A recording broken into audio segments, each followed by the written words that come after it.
Olá, seja bem-vindo a Andando com Gigantes, vidas que nos inspiram. Um pequeno tempo biográfico falando sobre a vida de alguém que marca o caminho do cristianismo para nós como um grande exemplo. Imagina uma mulher de origem britânica, escocesa, de cabelo avermelhado, olhos azuis muito vivos, pequenina, no meio de dois gigantes africanos que estão prestes a iniciar uma batalha campal entre duas tribos.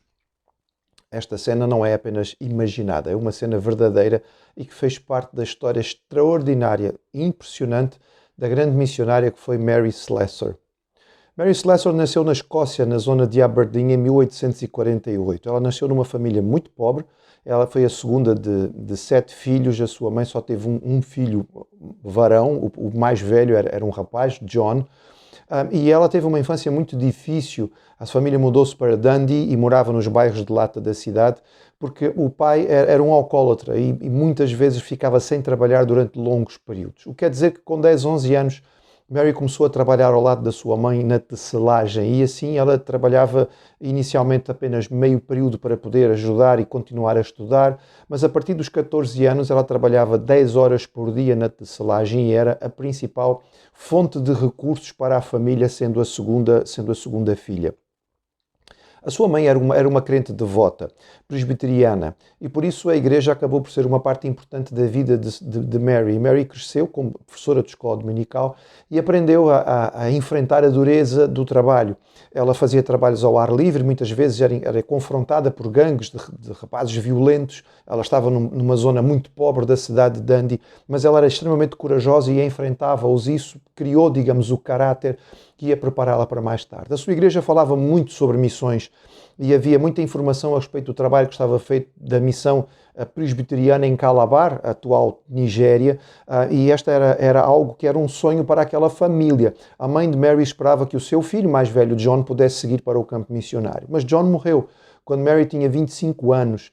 E isto acabou por despertar nela o desejo de pensar, ok, eu vou fazer aquilo que era o que estava sendo pensado para o meu irmão. Pouco depois faleceu David Livingstone, o grande exemplo que Mary queria seguir, o grande, digamos, incentivo para ela. E ela então apresentou-se para seguir para a missão e foi, com 27 anos, ela foi então para Calabar. O seu primeiro período em África foi vivido essencialmente na missão, ajudando na escola, etc., mas não era algo que realmente enchesse o seu coração. Ela sofreu muito com malária e ao fim de 3 anos precisou estar um período de férias na Inglaterra. Quando voltou, ela foi colocada mais no interior. O seu desejo era realmente penetrar no interior. E a noção que ela tinha era uma noção que era pouco habitual, porque ela tinha aprendido a língua dos Efik, que era a tribo com que ela trabalhava, e era bastante respeitada por isto. E a noção era que ela podia chegar em lugares onde os homens se calhar iam levantar a objeção, mas uma mulher, ninguém ia ter medo de uma mulher e, portanto, ela tinha o desejo e o sonho de continuar indo mais longe. Foi a partir daqui que começou a surgir realmente o sonho da penetração em termos de interior. Ela trabalhava com aquilo que era o ensino, com escolas, com o ensino de coisas práticas para o povo, inicialmente a tribo Efik, mas também uma luta muito concreta contra as práticas que eram muito tristes. Uma das práticas muito comuns nesta altura tinha a ver com gêmeos. Quando os gêmeos nasciam, eram considerados malignos, porque um deles seria certamente um espírito mau.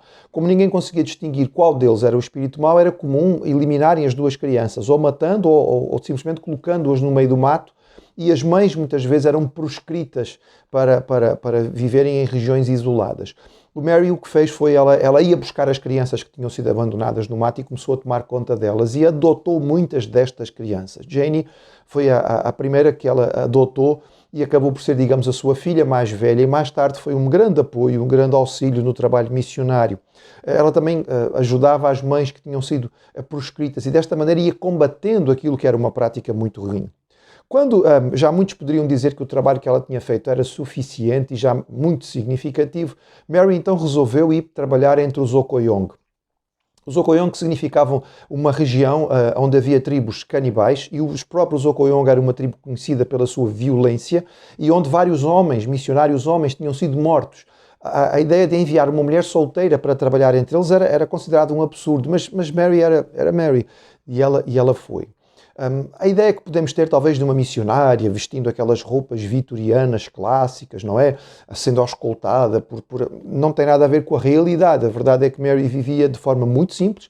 Ela morava em cabanas feitas de barro, exatamente como as do povo. Ela comia a alimentação que era a alimentação que o povo comia.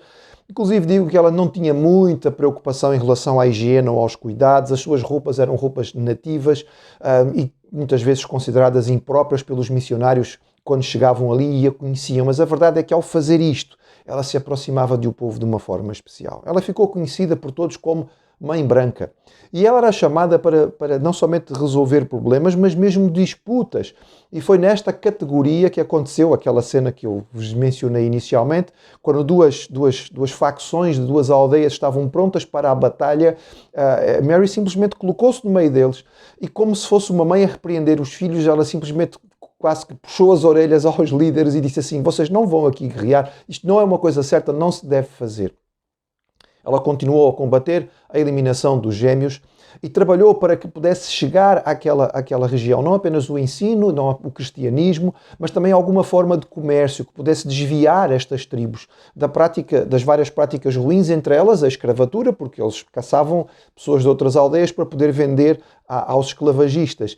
E isto foi tendo um impacto, apesar de não haver grandes resultados em termos de números de convertidos. Mary tinha a noção de que ela era pioneira. E como pioneira ela estava a estabelecer as bases daquilo que seria o trabalho missionário no futuro. E desta forma ela viveu durante 15 anos entre os Okoyong, tendo um impacto muito significativo. E foi por isso que, a partir de certa altura, ela foi nomeada, em 1892, a primeira vice-cônsul mulher do Império Britânico. Atenção, isto é muito significativo. Uma mulher escocesa, da classe pobre, da classe operária, foi nomeada vice-cônsul do Império Britânico entre os Okoyong. Isso significava que ela tinha o direito de tomar as decisões e fazer os julgamentos daquela região que era considerada província e parte do Império Britânico. Quando muitos, mais uma vez, podiam dizer que já era hora dela descansar, com 55 anos ela ainda foi mais longe. E ela penetrou naquilo que era o território dos Ibo. Nesta altura, já com muitos problemas de saúde, ela várias vezes tinha muitas malárias e outras doenças que prejudicavam o seu corpo. A certa altura, ela teve uma doença em que ela ficou praticamente sem cabelo. No entretanto, a sua mãe e as suas irmãs tinham falecido na Escócia e ela tinha a noção de que nada mais me prende a este mundo. Eu posso simplesmente me entregar inteiramente ao trabalho. É verdade. Uma das vezes em que ela visitou a sede da missão em Calabar, ela conheceu um jovem que era bastante mais novo do que ela, mas que acabaram por se apaixonar. E ele propôs casamento e Mary aceitou. Mas a verdade é que a saúde dele não permitiu que ele continuasse na Inglaterra. E ela nem sequer colocou a possibilidade de ir com ele de volta para a Inglaterra para poder se casar. Para ela, o mais importante era servir ao Senhor e continuar fazendo a obra que Jesus tinha colocado no seu coração, de maneira que ela voltou outra vez para a região do Zibo. Nesta altura já as suas primeiras filhas adotadas, digamos aquelas órfãs gêmeas que tinham sido abandonadas, já eram grandes e adultas e eram um grande apoio para ela. E ali continuou Mary a fazer o seu trabalho durante ainda mais 10 anos, vivendo naquelas condições que eram difíceis, penetrando de forma itinerante no mato para alcançar aldeias onde nunca um homem branco tinha estado. E chegava ali aquela mulher de cabelo vermelho e olhos azuis para falar a respeito do amor de Deus e da salvação que nós encontramos em Cristo. Aos 66 anos, Mary Slessor faleceu na sua cabana de barro com teto de palha no interior africano daquilo que hoje é a Nigéria, deixando um testemunho extraordinário de fé, de coragem, de confiança no Senhor e de ousadia, de abandono das coisas externas para poder servir a Deus. Quando nós lemos da ousadia, quando nós lemos daquilo que foi a capacidade desta mulher, deixar para trás tudo aquilo que eram confortos para poder alcançar o coração de África e dizer às pessoas que Deus é amor e ajudá-las a mudar a sua vida do paganismo para aquilo que era a paz do Espírito Santo, nós percebemos que estamos andando com gigantes. São vidas que verdadeiramente nos inspiram.